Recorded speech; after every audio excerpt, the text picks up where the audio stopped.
Hi, in this session we will study about mobility and the limitations of Ohm's law. Shall we start our discussion? Yes. Okay, let's start with the idea of what is called mobility. What do you mean by the mobility of a charged particle? The mobility of a charged particle is defined as the ability of a charged particle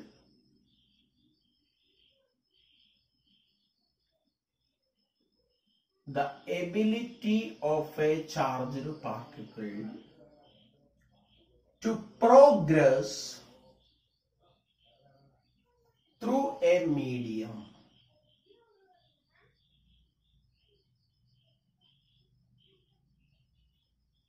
in the presence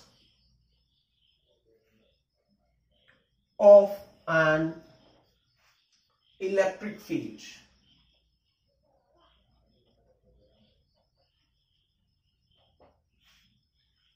It is the ability of a charged particle to progress through a medium in the presence of an external electric field is defined as mobility. Don't think that it is defined only for an electron.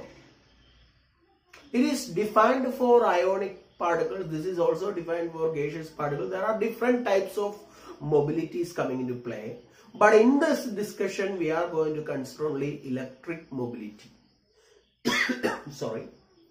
So it is the ability of a charged particle to progress through a medium in the presence of an external electric field is defined as electrostatic mobility.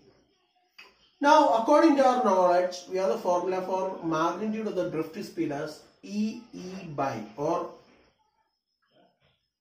E tau m into E, where E is the external electric field and Vd is the drift speed. I may write this as equal to mu into E, where mu is equal to, I said this is the magnitude of the drift speed, or it's the magnitude of drift speed. Mu is equal to Vd divided by E.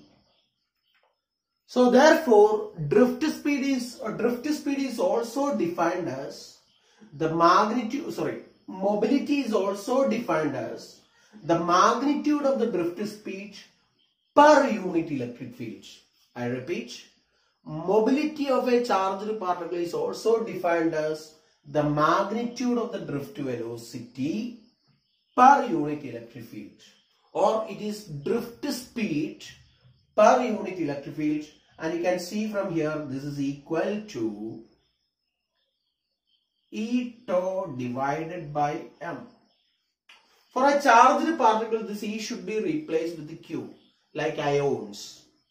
For ions, you can say it is Q tau divided by m. Then in that sense, this relation is applicable for electron and particles like proton, whose charge is E. So I say it is E tau divided by m. This is the mobility of electron or proton, I can say. When it comes to proton, we say it is mass of proton. When it comes to electron, this is the mass of electron. Already, this is a definition, or this is the equation for the drift speed of an electron or a proton. If you want to generalize the same for ions, this E should be replaced with Q. In that situation, m becomes mass of the ion. Now you can see one more thing. So electron and proton have the same charge, right?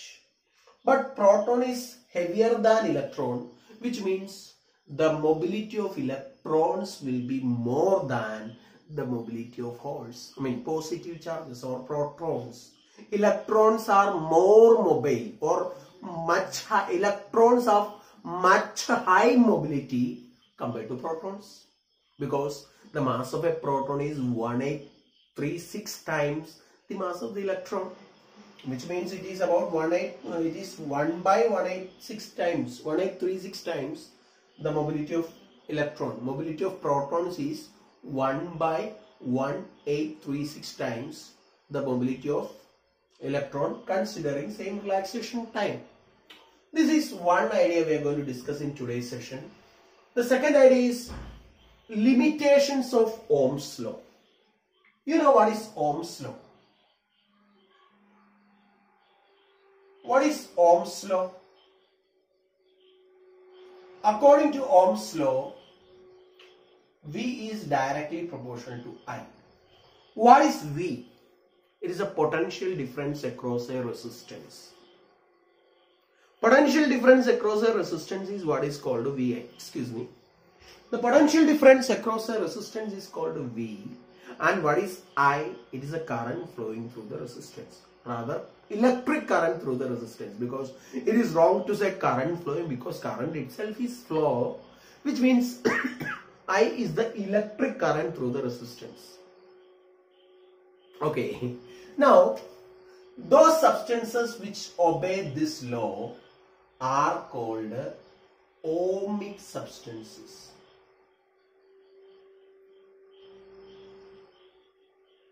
So this is an important thing to understand. The substances that obey Ohm's law are called ohmic substances. Substances that obey Ohm's law are called ohmic substances.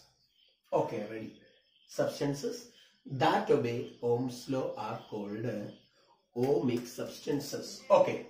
For an ohmic substance, the graph between V and I is a straight line. VI graph. The graph is a straight line and the slope of this graph is equal to, slope of the graph is delta V divided by, it is delta V divided by delta I, the slope of VI graph. You can draw it in either way. You can take I here and V here. In that situation, the slope will be the reciprocal of the resistance. But for the graph which I have drawn, it is equal to the resistance R. The slope of VI graph, I repeatedly saying the slope of VI graph is the resistance of that material. Okay, substances which obey this law are called ohmic substances, and for ohmic substances, the VI graph or IV graph is a straight line. Okay. That means, what will you call the substances which do not obey this law? They are called non-ohmic substances. Then what are non-ohmic substances? Non-ohmic substances.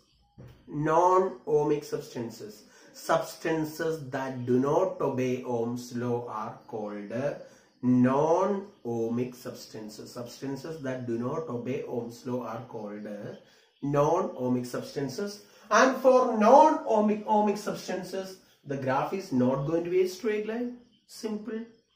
The VI graph is not going to be a straight line for non-ohmic substances. Ready? The VI graph is not a straight line for non-ohmic substances. Okay. Let's take the first limitation of Ohm's law. Limitations. We will take each one separately. Limitations of Ohm's law. The first one is V ceases to be proportional to I.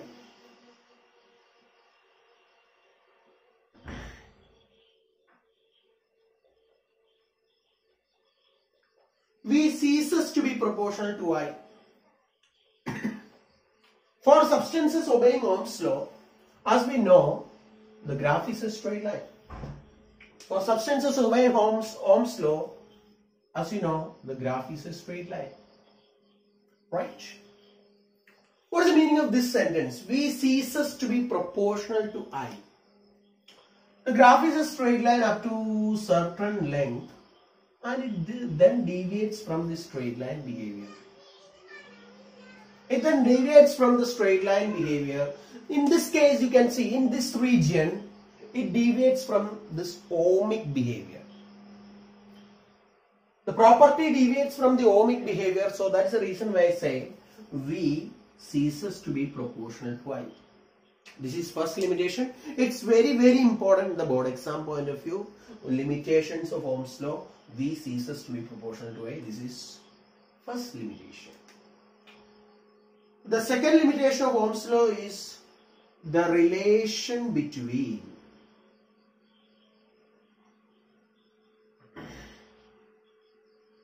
V and I depends on the sign of V. What does this mean? The relation between V and I depends on the sign of V. Which means when V is positive, the device will show one property. When V is negative, the device shows another property. Just like a semiconductor diode. Semiconductor diode has two situations. First situation is called a forward biasing, a PN junction, that we will study later in our last chapter, the semiconductors. So I am plotting I here and V here. Okay. The behavior when V is positive means, V positive means forward biasing. V negative means reverse biasing. What do you mean by the term bias? Biasing means what? In simple way we can say, in Mahabharata, Sri Krishna biased Arjuna. Bias means taking the path or direction. Directing is what is the mean with the biasing. Providing a direction. So a diode under forward bias shows such a behavior.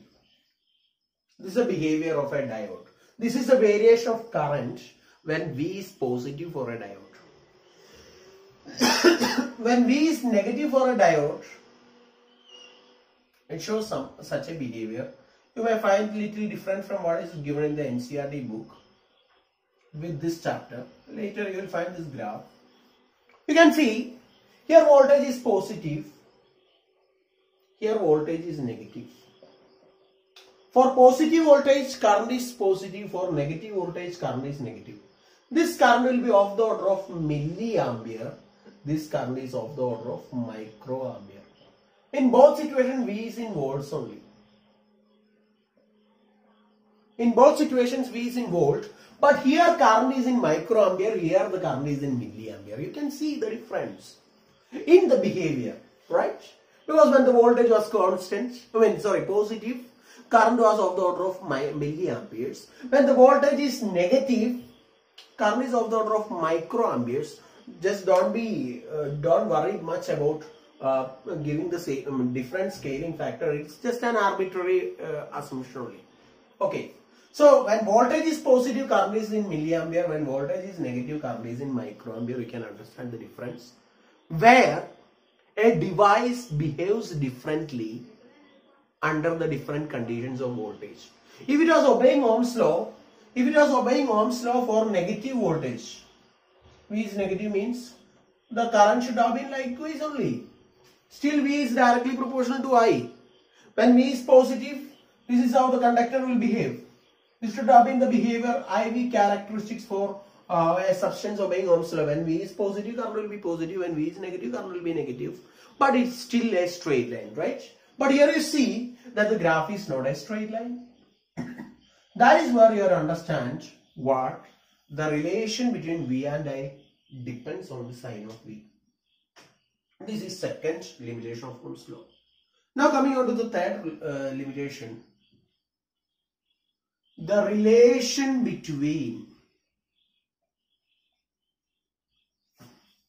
V and I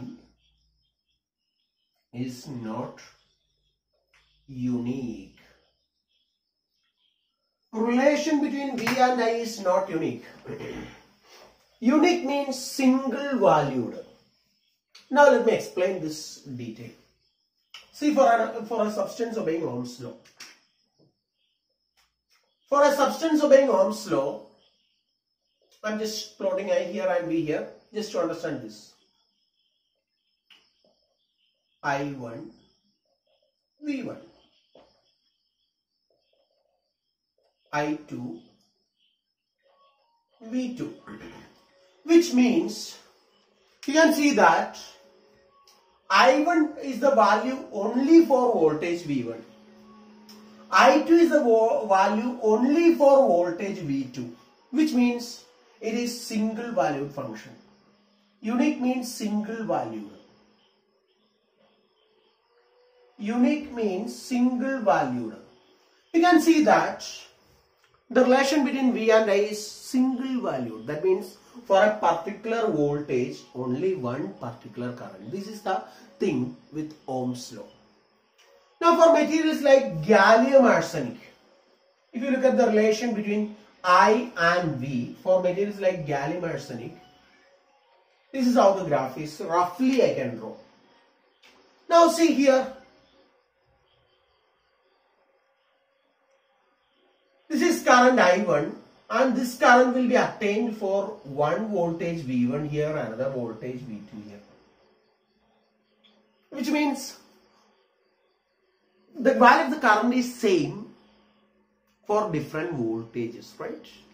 The value of the current is same but voltages are different. Same you can see here also. This at this point current is I2, this voltage is V3, this voltage is V4. At different voltages, as you see, the current value is still the same. For different voltages, current is still the same. So let's conclude the discussion. What are the limitations of Ohm's law? V ceases to be proportional to I, which means the graph between IV tends to deviate from the straight line behavior. That is limitation number 1. The second limitation is the relation between V and I depends on the sign of V, which means when V is positive, current shows variation of one kind. When V is negative, current is showing a behavior which was different from the former behavior when voltage was positive. The third limitation is the relation between V and I is not unique. That means for a particular, the same value of current will be obtained for different voltages, taking into consideration the example of gallium arsenic. I hope this much is absolutely clear to you. Thank you.